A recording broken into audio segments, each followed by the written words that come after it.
Hello hello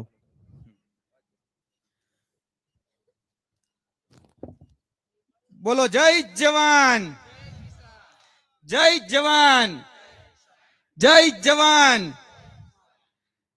હજી હાકલો ને પડકારો મોડો પડે છે। આ કચ્છની ખમીરવંતી ભૂમિ ઉપર ઉભા હોય ત્યારે એવું કહેવાય કે ભાઈ શિયાળે સોરઠ ભલો, ઉનાળે ગુજરાત, ચોમાસે વાગડ ભલો અને કચ્છડો બારે માસ। તો એ મોરો હાકલો કે પડકારો ચાલશે નહીં। એટલે બોલો જય જવાન જય જવાન। હા એમ વાહ ભરે વાદળ ભરે ભરે નદીના નૂર, કચ્છી બોલ્યા ભરે નહીં ભલે પછી પશ્ચિમ ઉગે સૂર। અને એ 118 દિવસથી જે કચ્છના ખમીરવંતા ખેડૂતોએ જે આંદોલન કર્યું અને એ આંદોલનના ભાગરૂપે ભલે વચગાળાનું તો વચગાળાનું એ સમાધાન લાવવા માટે જેને મજબૂર કરી દીધા એ ખેડૂતો માટે જોરદાર તાલીઓ થઈ જાય। આજે જોવા જઈએ તો ગામ વાઢિયા હોય, લોડાઈ હોય કે નવીનાળ હોય કે પછી કોઈ પણ આપણા કચ્છના વિસ્તારની અંદર જે ખેડૂતો જેને પોલીસને આગળ ધરી અને જે કંપની રાજ જે કંપનીઓ જે વીજ કંપની છે એ વીજ કંપનીઓ આજે થાંભલા નાખી રહી છે અને એ થાંભલાઓમાં પણ ભેદભાવ, કોકને 5 લાખનું વળતર, કોકને 10 લાખનું વળતર, કોકને 15 લાખનું વળતર એ આપવામાં આવી રહ્યું છે। એટલે આ ભેદભાવની જે નીતિ છે અને જે પોલીસને આગળ ધરી જે ખેડૂતોનો અવાજ દબાવવાનો પ્રયત્ન કરે, આજે ખેડૂત પોતાના ખેતરમાં ઉભો હોય અને મેં વિડીયો જોયા છે કે ખેડૂત પાસે 7, 12, 8 અને ઉતારા માંગવામાં આવે, એની પાસે આધાર કાર્ડ માંગવામાં આવે। આજે જોવા જઈએ તો પોલીસ વાક્ય લખે છે કે સેવા, સુરક્ષા અને શાંતિ, પણ કોની સેવા, કોની સુરક્ષા અને કોની શાંતિ? તો કે મોદાણીની, બીજા કોઈની નહીં।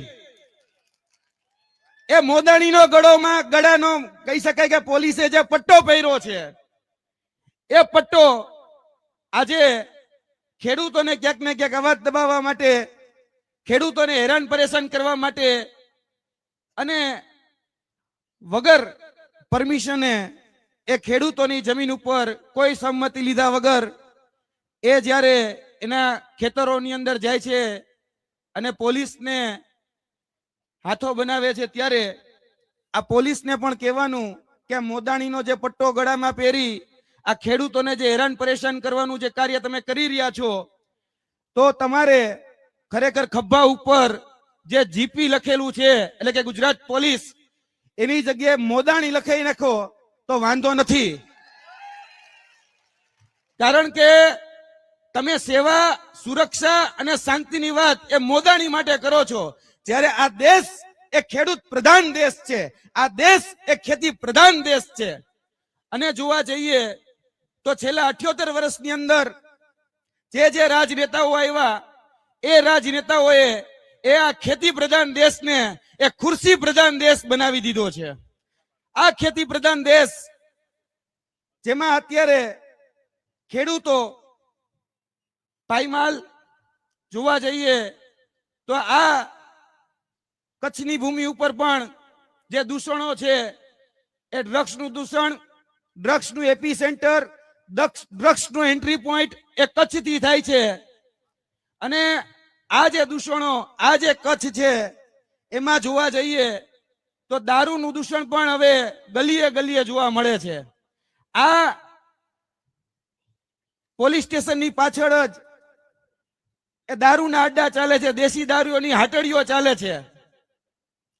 મને એ નથી ખબર પડતી ગોપાલભાઈ કે આરી નોટબંધી રાતોરાત થઈ જાય, પણ આ દારૂબંધી રાતોરાત નથી થતી।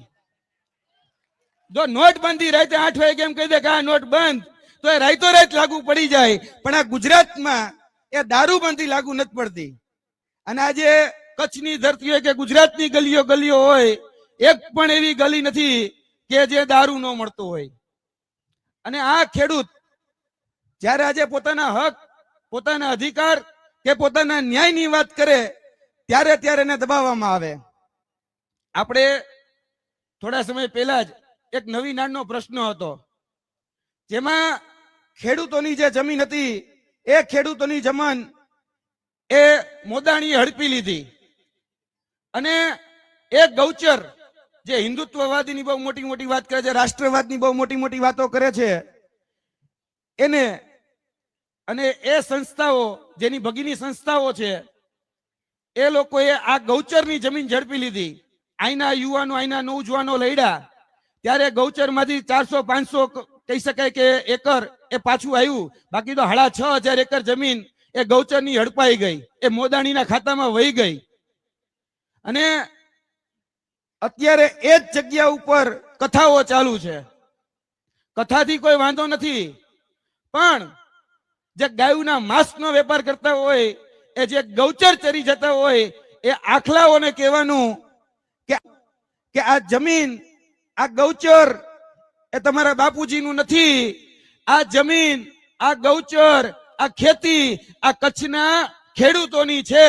એટલે એની ઉપર જો આંખ નાખશો કે તમારો ડોળો નાખશો તો આ મોદાણીને પણ મોરે મોરો દેવા માટે અમારી આ પ્રજા એ તૈયાર છે. અને આ કચ્છની જ વાત નીકળી, હમણાં જ ગઢવી સાહેબે જે વાત કરી એ વાત સાથે હું સહમત છું. કારણ કે છેલ્લા ઘણા સમયથી અમે આ કચ્છના શિક્ષકો માટે આંદોલન કરતા હતા. ગાંધીનગરની અંદર 34 વખત અમારી અટકાયત થઈ, ત્યારે 24,700 શિક્ષકોની ભરતી બહાર પડી. અને એમાં પણ કચ્છ એ છેવાડાનો વિસ્તાર, અને કચ્છ માટે સ્પેશિયલ 5,700 શિક્ષકોની ભરતી એ કચ્છ માટે, સ્પેશિયલી કચ્છ માટે એ અલગથી જાહેર કરવામાં આવી. પણ આપણે ઓલા કહેવાય ને, અમિતાભ બચ્ચન એક વાત કરે કે કુછ દિન તો ગુજારીએ કચ્છ મેં, કચ્છ નહીં દેખા તો કુછ નહીં દેખા. એટલે મારે એ કહેવું છે કે એક વખત કચ્છ આવો એટલે તમને જોવા મળશે કે એક શિક્ષક થી ચાલતી સૌથી વધુ શાળાઓ જો કોઈ જગ્યા જોવી હોય તો એ કચ્છમાં છે. આજે ક્લાર્ક વગરની કચેરીઓ જોવી હોય તો કચ્છમાં છે.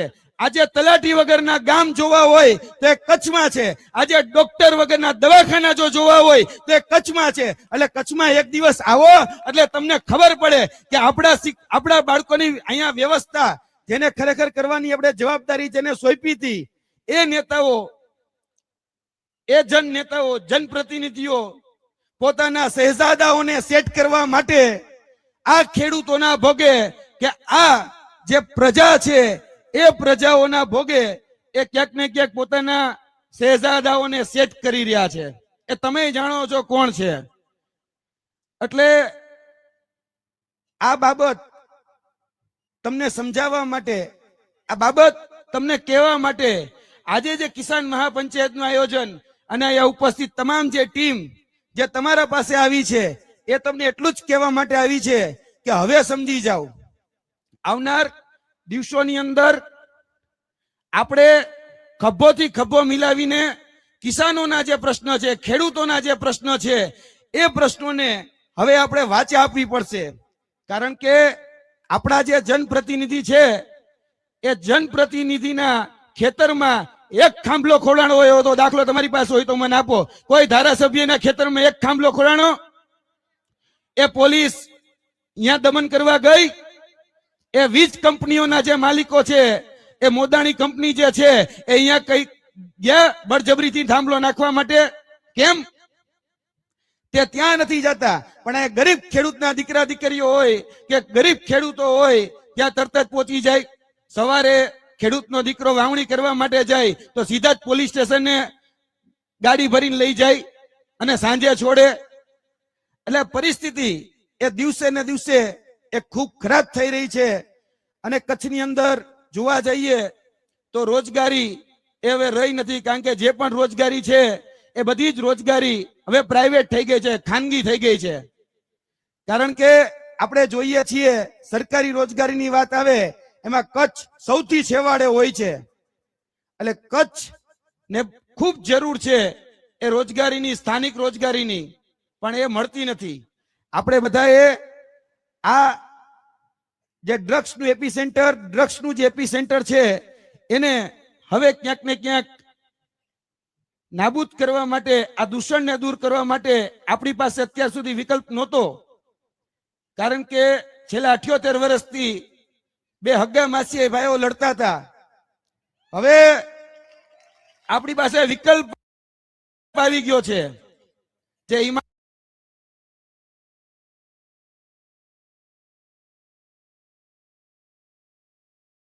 ઈમાનદાર છે, પાકસાબ છે અને કટ્ટર ઈમાનદાર છે, એ આમ આદમી પાર્ટી. હવે ખેડૂતોના પ્રશ્ન હોય, યુવાનોના પ્રશ્ન હોય, મહિલાઓના હોય, તમામ પ્રશ્નો એ સતત આમ આદમી પાર્ટી ઉપાડી રહી છે.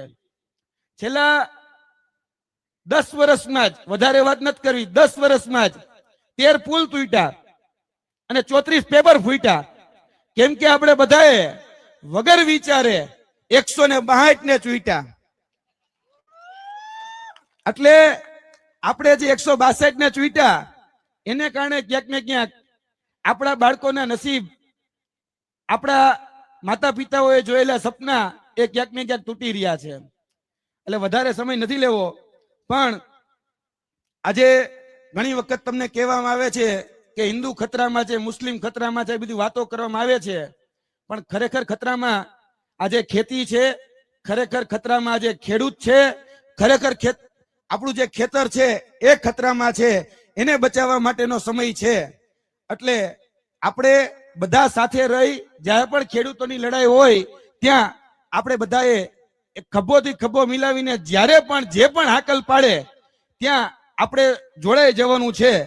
મને એક વાતનો આભાર માનું છું આ માધ્યમથી કે ભારતીય કિસાન સંઘની, જે ભાજપની આમ તો ભગીની સંસ્થા કહેવાય છે, એને આ ખાલી કચ્છની જે વિંગ રહી ને, કચ્છની વિંગ, એને થોડા દિવસોમાં સારું કામ કર્યું છે. એટલે એને હું વધાવું છું. કારણ કે જે ખેડૂતો માટે લડે એ અમને ગમે છે. પણ કે ટકી રહેજો, કારણ કે પછી કોકના ખોડે જઈને બેહી જવું એવું ન કરતા. કારણ કે તમે જે મુદ્દો ઉપાડ્યો છે એ ખૂબ પીડાનો છે, ખૂબ વેદનાનો છે અને તમારા કાર્યને પણ અમે બિરદાવીએ છીએ. છેલ્લી એક વાત, ઓમ પ્રકાશ વાલ્મીકીની એક કવિતા છે, એ કવિતા કઈ એમાં થોડાક મારા શબ્દો મેં ઉમેર્યા છે. એ શબ્દો તમારા પાસે પીરસી અને હું મારી વાણીને વિરામ આપીશ. શબ્દો એવા છે કે ચૂલા માટીનો, માટી તળાવની અને તળાવ તો કે મોદાણીનું. ભૂખ રોટલાની, રોટલો બાજરીનો, બાજરી ખેતરની અને ખેતર મોદાણીનું. બળદ મોદાણીના, હળ મોદાણીના, હળની મૂઠ ઉપર મહેનત તો કે આપણી, પણ પાક તો કે મોદાણીનો. કૂવો મોદાણીનો, પાણી મોદાણીનું, ખેત ખલિયાણ મોદાણીના, ગલી મોહલ્લા મોદાણીના. તો આપણું શું? ગામ, શહેર, દેશ શું આપણું? આ એરપોર્ટ હતું, એરપોર્ટ એ જતું રહ્યું. આ પોર્ટ બાજુમાં જ છે, એ બાજુનું પોર્ટે મોદાણી જતું રહ્યું. હવે શેની રાહ જોવો છો? એટલે આ કવિતાના માધ્યમથી સમજુ નહીં સરો કાફી. વધારે વાત ન કરતા મારી વાણીને વિરમું છું. બોલો જય જવાન, જય જવાન.